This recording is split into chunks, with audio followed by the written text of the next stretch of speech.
چند دن کے بعد اس کے گھر والے بھی اس کو یاد نہیں کرتے، کچھ مہینے گزر جاتے ہیں، سال گزر جاتے ہیں تو گھر والے بھی بھول جاتے ہیں۔ ہے نہیں ہے حالات بھائی؟ ہم تو کہ اگر پردادا کی بات کری جائے تو پردادا کو کوئی یاد کر رہا؟ بولیے،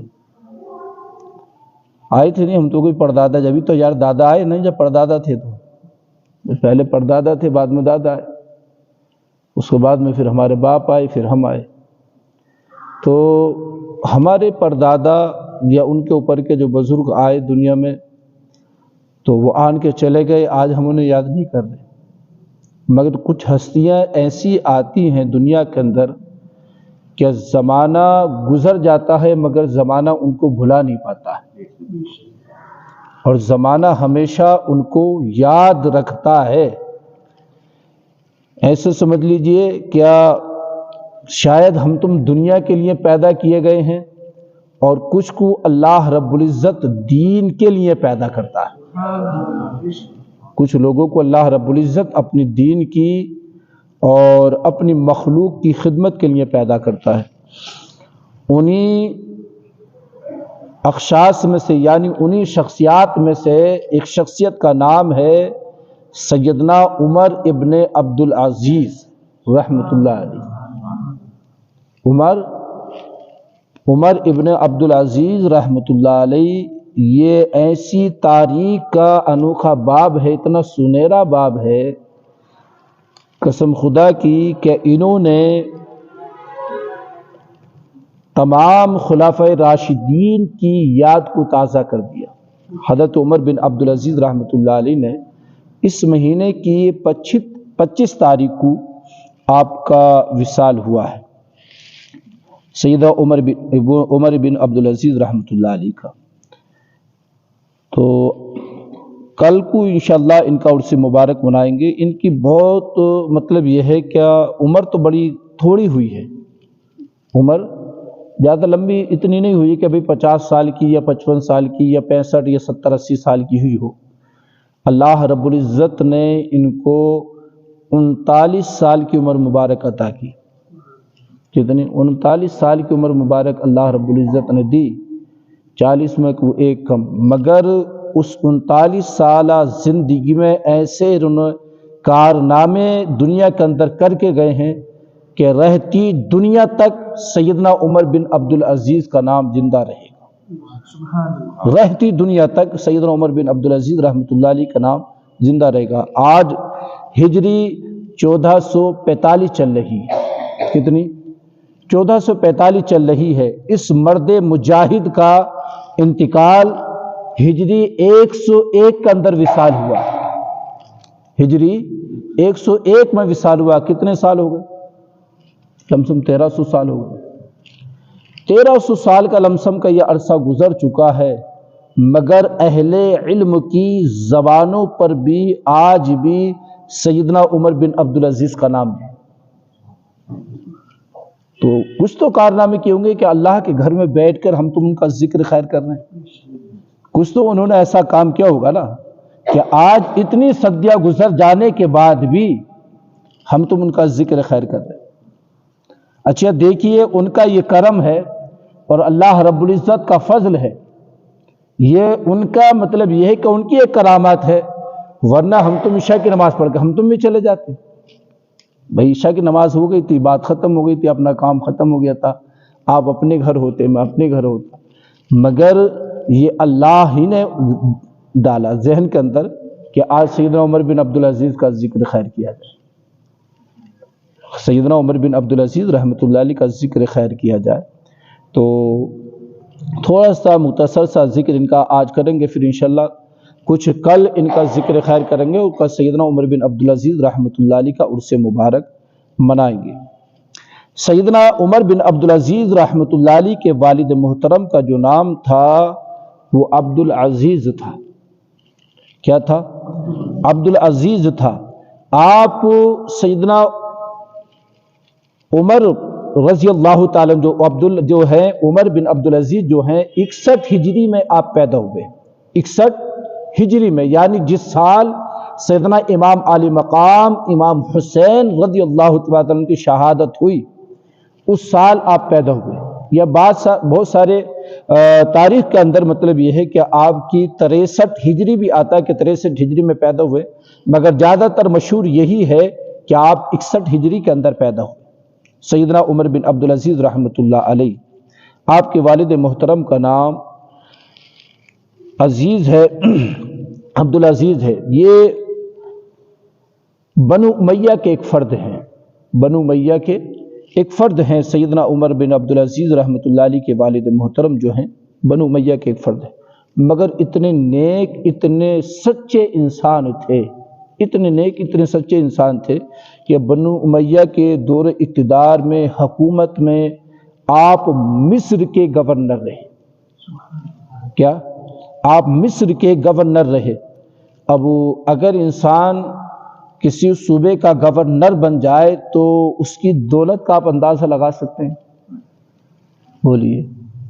اگر آج اپنے ہندوستان میں اندر اگر جو راجستھان کا گورنر ہوگا تو اس کی اندازہ لگایا جا سکتا ہے اس کی دولت کا؟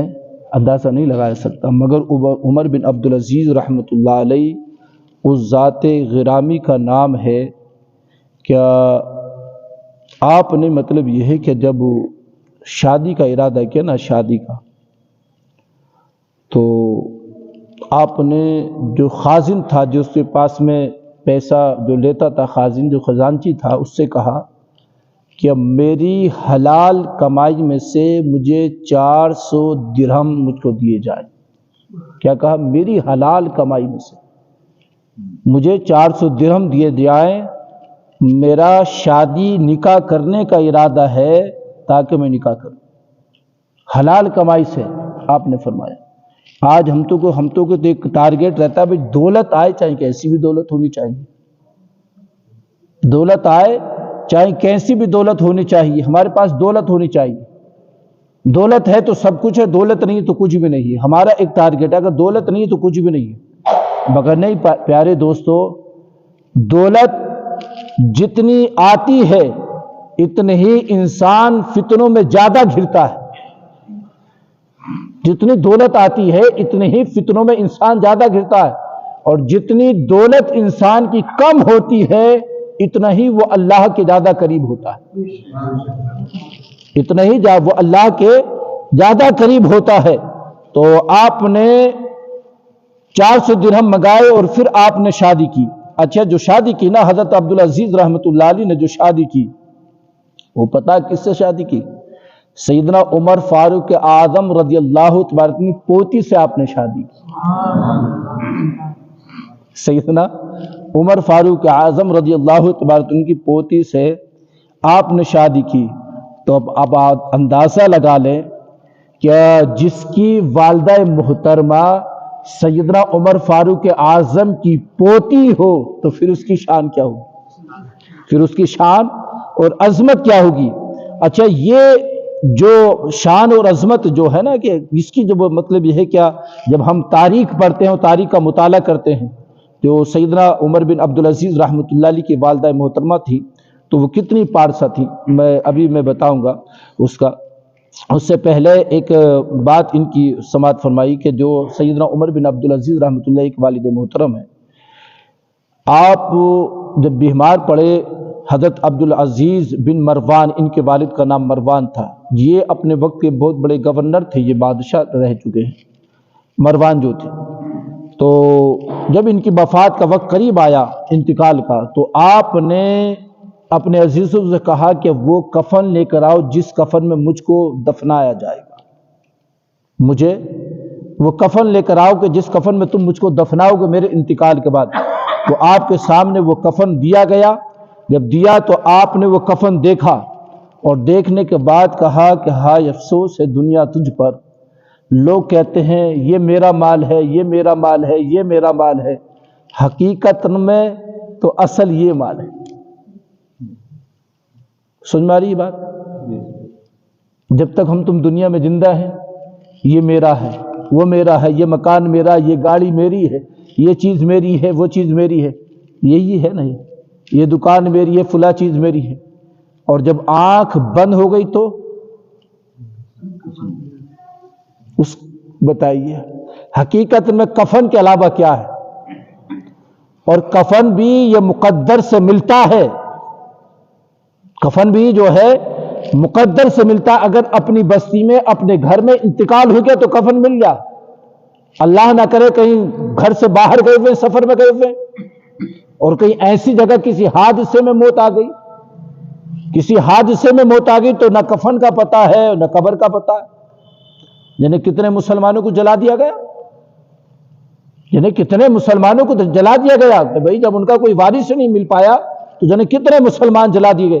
تو یہ قبر جو ہے اور کفن جو ہے یہ مقدر سے ملتی ہے، آئسن میں یہ مقدر سے ملتی ہے کہ اللہ رب العزت ایسا مقدر بنا دے کہ جب ہم سپرد خاک ہو تو اس وقت ہم عزت کے ساتھ سپرد خاک ہو جائیں، ہاں سپرد خاک عزت کے ساتھ ہو جائیں، ورنہ مطلب یہ کہ حالات بڑے خراب ہیں، کفن کا بھی نہیں پتہ چلتا، لپیٹ کر وہ ختم کر دیے تھے۔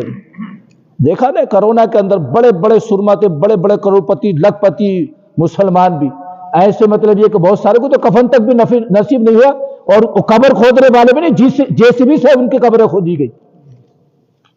تو یہ ایک طرح کا عذاب الہی تھا، اللہ تبارک و تعالیٰ نے دنیا میں دکھا دیا کہ دیکھو یہ ہے تمہارے مال کی حقیقت، کہ میں اگر جسے نہ چاہوں تو ساری دولت اس کے پاس بھی ہونے کے بعد بھی وہ کچھ نہیں کر سکتا، اور جس کو میں عزت دوں اس کے پاس اگر دولت نہ بھی ہو وہ عزت کے ساتھ لوگوں کے کاندھے بدل بدل کے قبرستان پہنچتا، عزت کے ساتھ آئسن میں۔ اور جب اللہ مطلب یہ کہ کسی کو ذلیل رسوا کرنا چاہے تو ہم نے یہ دیکھا کرونا کے اندر، آپ نے بھی دیکھا ہوگا کہ اٹیچیوں بھر بھر کر، بینک بھر بھر کر لوگ پیسے لیے کھڑے، لیندے میں کھڑے کہ ہمارے مریض کو بتا لیا جائے، آکسیجن مل جائے، یہ مل جائے، وہ مل جائے، یا لاش ہمیں مل جائے۔ پیسہ دھرے کا دھرا رہ گیا، نہ لاش ملی لوگوں کو، بہت سارے کو، اور نہ مطلب یہ ہے کہ وہ اپنے عزیزوں کی جان بچا پائے۔ تو دوستو یہ کرونا جو ہمیں بہت سارے سبق سکھا گیا، اگر ہم اس سے سیکھنا چاہیں، مگر ہم نے نہیں سیکھا۔ جب مسجدیں بند ہوئی نا تو لوگ کہتے ہیں حضرت بڑا دل چاہتا مسجد میں آنے، بڑا دل بے قرار ہوتا کہ مسجد میں آن کے میں نماز پڑھوں، حضرت بڑا دل ہی نہیں لگتا مسجد میں، مسجد کی بات ہی الگ ہے، کیا کہتے تھے مسجد کی یار بات ہی الگ ہے حضرت۔ اور جب مسجدیں کھلی تو ان کی صورتیں بھی نظر نہیں آ رہی تھی مسجد کے اندر، جن کا دل بے قرار رہتا تھا، جن کا گھروں میں نماز پڑھنے دل نہیں کرتا تھا، پھر ان کی صورتیں بھی دکھائی نہیں دے رہی۔ یہ حالات ہیں، ارے قسم خدا کی اتنے بڑے حادثے سے اور اتنی بڑی بھیانک مطلب یہ ہے کہ عذاب سے پوری دنیا نکلی تھی۔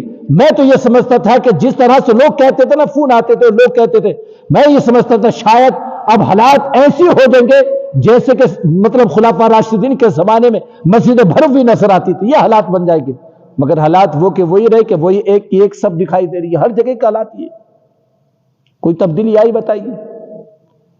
اور جب اتنا جوش تھا کہ پولیس والے ڈنڈا پکڑ لیتے تھے، جب مسجدیں بند کی گئی تو اتنا جوش تھا کہ ڈنڈے کھانے کے لیے بھی تیار تھے، مننے ماننے کے لیے بھی تیار تھے، سب کام تھے۔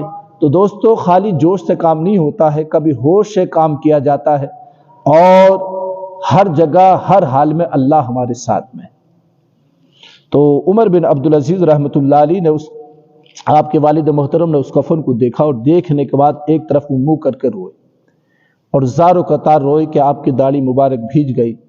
کہا کہ ہائے افسوس، یہ حقیقت ہے، یہ مال میرا ہے، باقی مال جو بھی میں نے کمایا وہ سب میرے عزیز و اقارب، میرے مطلب یہ ہے کہ وارث جو ہے اس کو آپس میں تقسیم کر لیں، اوریجنل مال یہ ہے۔ اللہ اکبر۔ حضرت عمر بن عبدالعزیز فرماتے ہیں کہ میں نے انتقال کے بعد اپنے والد محترم کو خواب میں دیکھا، تو خواب میں جب دیکھا تو وہ ایک باغ کے اندر چہل قدمی کر رہے تھے، ایک باغ میں گھوم رہے تھے۔ تو میں نے پوچھا میرے والد محترم اللہ رب العزت نے آپ کے ساتھ میں کیا معاملہ کیا؟ تو آپ نے فرمایا اللہ رب العزت نے مجھے بخش دیا ہے، اللہ رب العزت نے مجھے بخش دیا ہے۔ تو آپ نے فرمایا کون سا عمل آپ کا رب کو مقبول لگا جس عمل کے صدقے میں آپ کی بخشش کی گئی؟ تو آپ فرماتے ہیں میں کثرت سے استغفار کرتا تھا، اللہ کو یہ ادا میری پسند آ گئی، کثرت سے میں استغفار کرتا تھا، اللہ رب العزت کو مجھ کو میری یہ ادا پسند آ گئی، اسی ادا کے سبب اللہ نے میری خطا کو معاف فرما دیا ہے اور مجھ کو اپنی رحمت میں اس نے جگہ عطا فرما دی۔ اللہ کے حبیب صلی اللہ علیہ وسلم نے ارشاد فرمایا، اس حدیث کو سیدنا حضرت انس رضی اللہ تبارک عنہ نے روایت کیا کہ آقا ارشاد فرماتے ہیں کہ دلوں کو بھی جنگ لگ جاتا جیسے لوہے کو جنگ لگ جاتا، لوہے کو اگر مٹی پہ ڈال دیا جائے تو اس کو جنگ لگ جاتا ہے، ایسی دلوں کو جنگ لگ جاتا۔ تو آقا نے آقا سے پوچھا، یا رسول اللہ اگر دل کو جنگ لگ جائے تو کیا کریں؟ اللہ کے رسول صلی اللہ علیہ وسلم نے ارشاد فرمایا کہ اگر لوہے کو جنگ لگ جائے تو کیا کرتے ہو؟ کہا یا رسول اللہ اگر لوہے کو جنگ لگ جاتی ہے تو اس کو دور کرنے کے لیے ہم آگ میں تپاتے ہیں، آگ میں اس کو گرم کرتے ہیں، آگ میں جب تپ جاتا ہے تو اس کی جنگ اس سے دور ہو جاتی ہے۔ آقا ارشاد فرماتے جب دل کو جنگ لگ جائے تو استغفار کیا کرو، اللہ دل کو جنگ کو دور کر دے گا، اللہ دل کو جنگ کو دور کر دے گا۔